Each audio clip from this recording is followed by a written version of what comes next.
आप सभी का यूपीएससी पीसीएस स्प्रिंग चैनल में स्वागत है। इस वीडियो में हम देखेंगे यूपीएससी की प्रीवियस ईयर पेपर 3 की देखेंगे, जिसमें ज्योग्राफी सेक्शन देख रहे हैं। ज्योग्राफी सेक्शन का हम लोग जो है जलवायु देख रहे हैं। जलवायु में कुछ क्वेश्चन कर चुके हैं। आज जो है यहाँ पे सूर्यताप, ठीक है, सूर्यताप से रिलेटेड, जलवायु से रिलेटेड जो क्वेश्चन है वो करेंगे, और इसके बाद जो है हम 2025 में जो पूछे गए हैं वो करेंगे। चलिए स्टार्ट करते हैं। पृथ्वी की वायुमंडल के संदर्भ में निम्नलिखित कथनों में से कौन सा एक सही है? तो पृथ्वी की वायुमंडल के संदर्भ में पूछा गया है कि कौन सा एक सही है। भूमध्य रेखा पर प्राप्त होने वाले सूर्यताप की कुल मात्रा ध्रुव पर प्राप्त होने वाले सूर्यताप की कुल मात्रा की लगभग 10 गुना होती है। तो यहाँ पे बोला जा रहा है कि भूमध्य रेखा पे जो सूर्य का ताप मिलता है, सूर्यताप, उसका कुल मात्रा से ध्रुव पर जो प्राप्त होने वाले सूर्यताप है वो 10 गुना होता है, यानी कि भूमध्य रेखा पर 10 गुना होता है ध्रुव की अपेक्षा बोल रहा है। तो ये गलत हो रहा है, क्योंकि यहाँ पे जो है 5 गुना होता है। कितना होता है? 5 गुना होता है। ये तो अगर ये 10 की जगह अगर 5 गुना रहता तो ये सही हो जाता है, इसलिए ये कथन क्या हो रहा है? गलत हो रहा है। बी नंबर, आवृत विकिरण सूर्य ताप के लगभग 2/3 भाग है। तो ये क्या है? जो आवृत किरणें होता है सूर्य ताप के लगभग 2/3 नहीं होता, इसलिए ये भी गलत हो रहा है। आवृत तरंगे निचले वायुमंडल में संकेंद्रित जलवाष्प द्वारा बृहद रूप से अवशोषित होती है। तो ये सही है। जो आवृत तरंग होते हैं वो क्या होता है? निचले वायुमंडल में जो जलवाष्प होते हैं उसके द्वारा बहुत अधिक मात्रा में अवशोषित होते हैं, इसलिए इसका जो सही आंसर होगा वो क्या होगा? सी नंबर होगा। आवृत तरंगे सौर विकिरण की विद्युत चुंबकीय तरंगों के दृश्यमान स्पेक्ट्रम के भाग है। तो ये गलत है, क्योंकि ये दृश्यमान नहीं होते हैं, इसलिए डी भी गलत हो गए। यहाँ पे इसकी व्याख्या दिया हुआ है, ये आप लोग वीडियो पॉज करके पूरा देख सकते हैं। सौर विकिरण, ठीक है, यहाँ पे देख सकते हैं सौर विकिरण और पृथ्वी विकिरण के बारे में यहाँ पे ग्राफ से बताया गया है। अब यहाँ पे देख सकते हैं 2024 में ये पूछा गया था। निम्नलिखित कथनों पर विचार कीजिए। कथन 1 है, पृथ्वी विकिरण की तुलना में आगामी या इनकमिंग सौर विकिरण से वायुमंडल अधिक गर्म हो जाता है। तो पृथ्वी विकिरण किसको बोलते हैं? जो पृथ्वी, सूर्य का प्रकाश क्या होता है? ये मान लीजिए पृथ्वी है, सूर्य का प्रकाश क्या होगा? यहाँ पे आएगा, तो आने के बाद क्या होगा? यहाँ से टकराने के बाद फिर रिटर्न जाता है। जब आता है तो इस सूर्य का प्रकाश जो है वायुमंडल द्वारा ज्यादा विक्षेप नहीं होता ये, ठीक है। ये क्या होता है? लघु तरंगधार होता है, ज्यादा विक्षेप नहीं होता। जब यहाँ पे पृथ्वी पर आने के बाद, पृथ्वी से टकराने के बाद ये ज्यादा विक्षेप होता है, तो इसको हम लोग बोलते हैं दीर्घ तरंगधार, या इसको बोलते हैं पृथ्वी विकिरण, ठीक है, पृथ्वी विकिरण बोलते हैं। तो यहाँ पे बोल रहा है कि सौर विकिरण इससे वायुमंडल अधिक गर्म होता है पृथ्वी विकिरण की तुलना में आगामी। तो आगामी जो होता है इसे बहुत कम होता है, 14% ही क्या होता है? इससे जो है वायुमंडल अवशोषित करते हैं आने वाले जो विकिरण होता है उसे, इसलिए इसे कम होता है। और पृथ्वी विकिरण से क्या होता है? ज्यादा होता है, इसलिए कथन 1 क्या हो रहा है? गलत हो रहा है। दूसरा कथन देखते हैं। वायुमंडल में कार्बन डाइऑक्साइड और अन्य ग्रीन हाउस गैसें दीर्घ तरंग विकिरण के अच्छे अवशोषक हैं। तो वायुमंडल में जो है कार्बन डाइऑक्साइड और अन्य ग्रीन हाउस गैसें दीर्घ तरंग विकिरण के अच्छे अवशोषक है बोल रहा है। तो ये सही है। कार्बन डाइऑक्साइड और जलवाष्प, ठीक है, ये जो है बहुत अधिक मात्रा में क्या करते हैं? जो विकिरण आते हैं उसको बहुत अधिक मात्रा में अवशोषित करते हैं, और वो भी किसमें? आने वाले को नहीं, ठीक है। जो यहाँ से आते हैं, सूर्य से आने वाले जो लघु तरंगधार होते हैं उसको ज्यादा क्या करते हैं? अवशोषित नहीं करते, लेकिन पृथ्वी से जो जाने वाले होते हैं उसको अधिक मात्रा में अवशोषित करते हैं। तो ये कथन सही है। उपयुक्त कथनों के संबंध में निम्नलिखित में से कौन सा सही है? तो कौन से सही है वो बताना है। ए नंबर में है कथन 1 और कथन 2 दोनों सही है, तथा कथन 1 की सही व्याख्या करता है। तो यहाँ पे देख रहे हैं कथन 1 गलत है और कथन 2 सही है, तो यहाँ पे डी नंबर दिखाई दे रहा है। कथन 1 सही नहीं है, किंतु कथन 2 सही है, इसलिए इसका सही ऑप्शन क्या हो गया? डी नंबर हो गया। अब आगे बढ़ते हैं हम। यहाँ पे इसके बारे में पूरे डिटेल में दिया हुआ है, ये भी आप देख सकते हैं। फिर से देखते हैं 2024 में ही और एक क्वेश्चन यहाँ पे पूछा गया था, ये देखते हैं। निम्नलिखित कथनों पर विचार कीजिए। कथन 1, भूमध्य रेखा इक्वेटर पर क्षोभ मंडल की मोटाई ध्रुवों की तुलना में अधिक होता है। तो भूमध्य रेखा पर बोला जा रहा है क्षोभ मंडल की ऊंचाई, तो ये सही है। ये मान लीजिए पृथ्वी है, तो यहाँ पे क्या होता है, ये विषुवत रेखा। तो यहाँ पे क्या होता है, क्षोभ मंडल का जो मोटाई है वो क्या है, अधिक ऊंचाई तक होता है यहाँ पे, ठीक है, क्योंकि यहाँ पे संवहनीय धारा होता है, जिसके कारण यहाँ पे जो है अधिक ऊंचाई तक क्या होता है, वायु ऊपर जाता है। ये इधर एरो चिन्ह दिए हैं, इसका मतलब क्या है, यहाँ तो ऊपर दिखाना नहीं होगा, तो यहाँ पे क्या है, अधिक दूरी तक जाता है, यानी कि यहाँ पे 18 किलोमीटर, इतना 18 किलोमीटर तक की ऊंचाई में जाता है। और ये जो ध्रुव होता है, ध्रुव पे क्या होता है, ध्रुव पे जो होता है यहाँ पे कम ऊंचाई होता है, यहाँ पे ध्रुव पे लगभग 7 से 8 किलोमीटर तक की ऊंचाई होता है, ठीक है। तो ये सही है, ठीक है। क्या होता है, भूमध्य रेखा पर क्षोभ मंडल की मोटाई अधिक होती है। कथन 2 देखते हैं।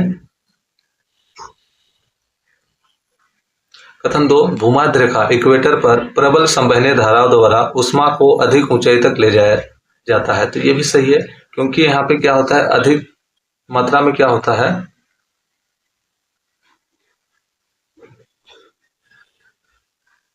संवहनीय धारा होता है, जिसके कारण क्या होता है, यहाँ पे ज्यादा ऊंचाई तक जाता है। तो दोनों कथन सही है, इसलिए इसका सही आंसर क्या हो जाएगा, कथन 1 और कथन 2 दोनों सही है, और कथन 2 कथन 1 की सही व्याख्या करता है। तो इसका सही आंसर ए हो गया।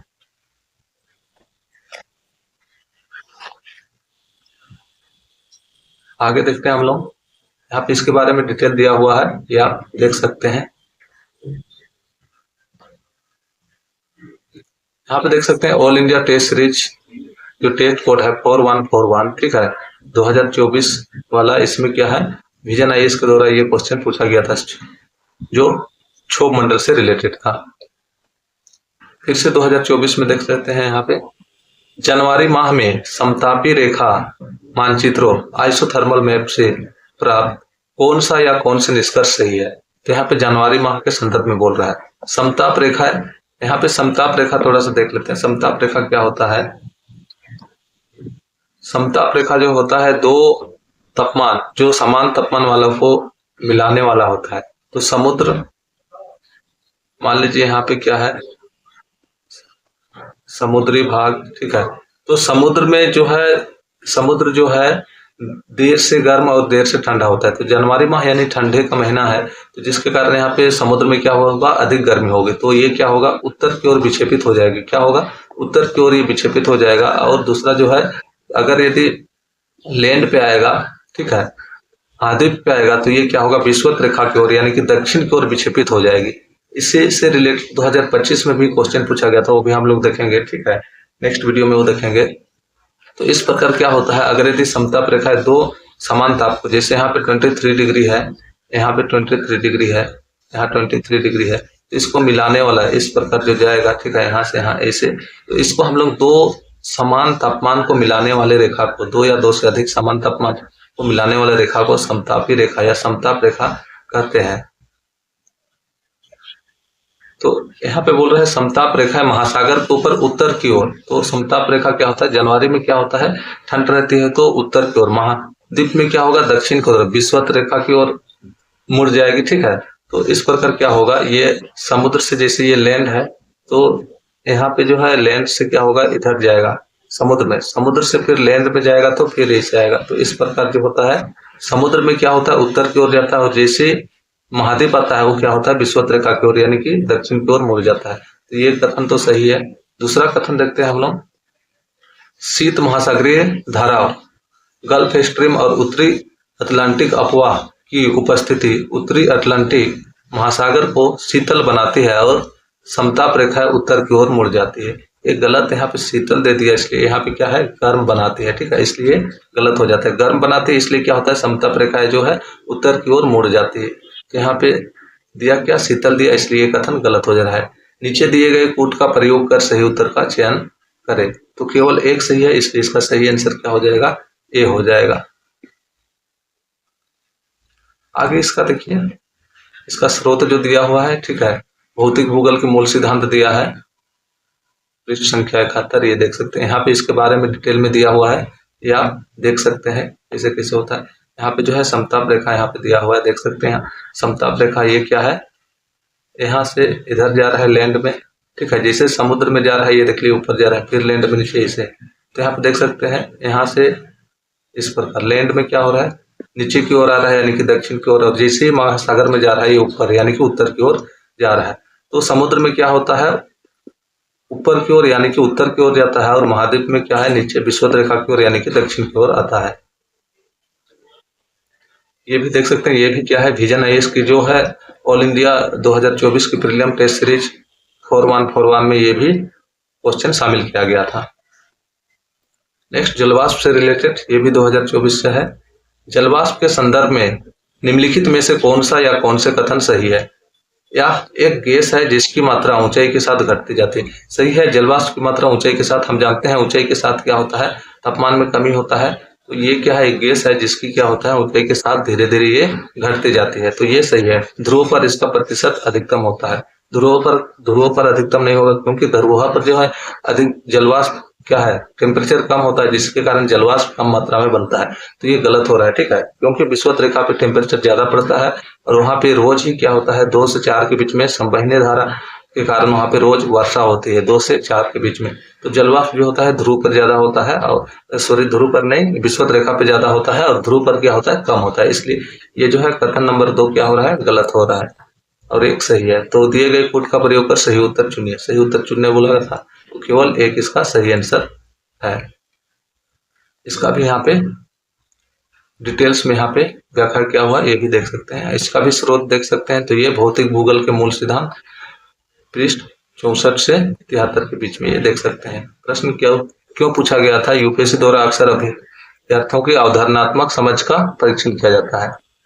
फिर से एक देखते हैं, 2024 में पूछा गया था, निम्नलिखित विवरण पर विचार कीजिए। तापमान की वार्षिक और दैनिक सीमा रेंज निम्न है, यानी कि तापमान का जो है वार्षिक और दैनिक, वर्ष में भी कम होता है और दैनिक में भी क्या है, कम होता है।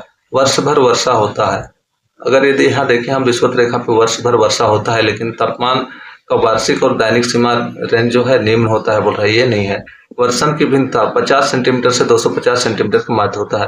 तो वर्षा का भिन्नता इतना ज्यादा नहीं होता है विषुवत रेखा पे, इसलिए विषुवत रेखा तो नहीं होगा। तो यहाँ पे जो है केवल इसका क्या होगा, समुद्री पश्चिमी तटीय जलवायु होगा, ठीक है, जहाँ पे क्या होता है, तापमान की वार्षिक और दैनिक जो रेंज है वो क्या होता है, निम्न होता है, और वर्ष भर वर्षा होती है, और वर्षण की भिन्नता भी क्या होता है, ज्यादा होता है, 50 से 250 सेंटीमीटर का मध्य होता है। इस प्रकार इसका सही आंसर दी समुद्री पश्चिमी तटीय जलवायु। यहाँ पे इसकी व्याख्या डिटेल में दिया हुआ है, ये भी आप देखना चाहे तो ये आराम से आप पॉज करके देख सकते हैं। जीसी लियोन की सर्टिफिकेट जियोग्राफी अध्याय 22 ये लिया गया है। जलवायु विज्ञान की मूलभूत अवधारणाओं अक्सर यूपीएससी द्वारा पूछे जाते हैं। अब यहाँ पे देख सकते हैं 2024 में ही कोरियोलिसिस बल से संदर्भ में पूछा गया था। कोरियोलिसिस बल के संदर्भ में निम्नलिखित में से कौन सा या कौन से कथन सही है या पवन के वेग की वृद्धि के साथ बढ़ता है। तो कोरियोलिसिस बल सही है, क्या है, पवन के वेग की वृद्धि के साथ ही ये क्या होता है, बढ़ता है। ये विषुवत रेखा है, ठीक है, और कर्क रेखा यहाँ पे ये। तो यहाँ पे क्या होता है, जितना ज्यादा वेग होगा यहाँ पे क्या होता है, अधिकतम यहाँ से वेग, वायु का वेग क्या है, जितना ज्यादा होगा, ठीक है, उतना क्या होगा, ये इसका वेग, पवन के वेग के साथ क्या होता है, कोरियोलिसिस बल बढ़ता है। तो ये सही है। या ध्रुवों पर सर्वाधिक और मध्य रेखा पर विद्यमान नहीं होता है, या ध्रुवों पर सर्वाधिक और भूमध्य रेखा यानी कि इक्वेटर पर नहीं होता है। तो ये सही है, क्योंकि यहाँ पे जो है उच्च दाब और निम्न दाब, ठीक है, यहाँ पे उच्च दाब और निम्न दाब क्या होता है, ज्यादा अंतर नहीं होता है। यहाँ पे जो हवा मंद गति से चलता है, शांत रहता है, और यहाँ पे हवा का जो है विक्षेपण होता है, ज्यादा मुड़ाव भी नहीं होता है, इसलिए यहाँ पे क्या होता है, कोरियोलिसिस बल 0 होता है। और यहाँ से जैसे जैसे हम ध्रुव की ओर जाते हैं तो कोरियोलिसिस बल बढ़ते बढ़ते ध्रुव पे सबसे अधिक होता है, ध्रुव पर क्या होता है, कोरियोलिसिस बल सबसे अधिक होता है, इसलिए ये भी सही है। तो दोनों सही है, इसलिए इसका सही आंसर क्या हो जाएगा, सी हो जाएगा, ठीक है। यहाँ पे इसके बारे में दिया है, ये आप देख सकते हैं अच्छे से इसके बारे में।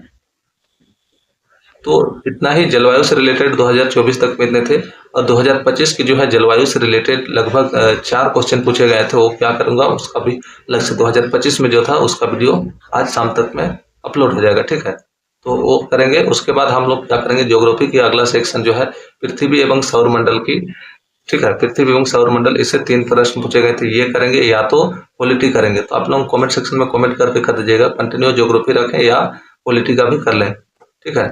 तो वो आप लोग कमेंट सेक्शन में कमेंट करके बताइएगा। या तो ये तो 25 में जो जलवायु से रिलेटेड पूछे गए हैं वो बनेगा। उसके बाद आगे हम लोग पृथ्वी एवं सौरमंडल से करेंगे या पॉलिटी से करेंगे। आप लोग कमेंट सेक्शन में कमेंट करके बताइएगा, जो करने का रहेगा वो पहले करेंगे। ठीक है, चलिए फिर हम नेक्स्ट वीडियो के साथ मिलते हैं।